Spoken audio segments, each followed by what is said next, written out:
He who controls the fool's gold controls the fools. If we, as all of the people in this room, if we took our money and put it into a bank, and let's say we put $10 million into the banks, and then they took that $10 million and through this system, magical system called fractional reserve banking that was created through the financial matrix, they can take that 10 million and they loan out 100 million. $10 million of real money is turned into $100 million of debt money. That means 90 million of it is just debt money. It's created out of thin air. When they give you a mortgage on your property, you think that that money came from other people putting money into the bank and they loaned it to you. But most of it actually was created out of thin air, and yet you've got to work for 30 years to pay back what they created out of thin air, digitized debt. Does that bother anybody else? When I began to understand this, I'm like, what?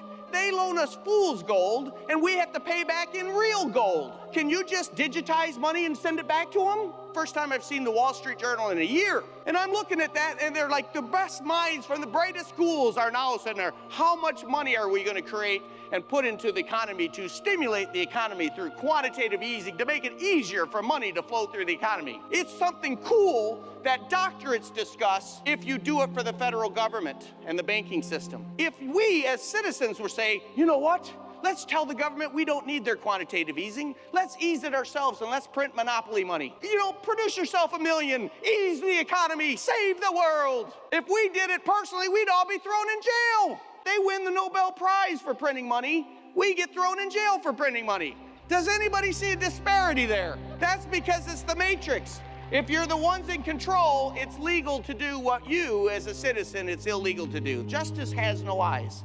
Justice does not see people. It sees it's right or it's wrong. The financial matrix is wrong. When you realize that the debt of the world is not by accident, it's by profit. Their profit is our pain. The American Psychology Association did a study recently, and this study revealed that 72% of Americans go to bed at least once a month worried about money. Over 50% said that they worry whether they even have enough money to make their bills that month.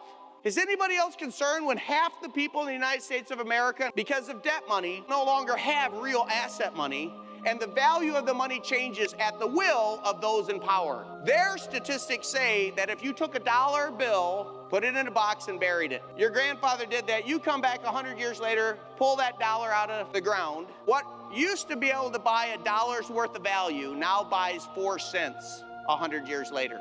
The financial matrix has siphoned off 25 times your value. It takes $25 today to buy what $1 used to buy in 1913. This is catastrophic. But the financial matrix never rests. Every night you go to bed, the financial matrix siphons off more money from you. It's the most powerful form of control ever created. The fact that more people aren't asking, what is the financial matrix, merely backs up what the movie The Matrix said. They said the system is so perverse that people will fight for the debt system. They will fight to protect the very thing enslaving them. Do you know what's absolutely nuts about the financial matrix? The financial matrix is the only matrices ever created that doesn't coerce people into their enslavement. When you were a slave, you knew you were a slave. They forced you to be a slave. When you were a serf, you knew you were a serf because they forced you to live on the land to protect you from other lords that would attack. But when you're a subject of the financial matrix, you sold yourself into it. Stop. Let me out. Let me out.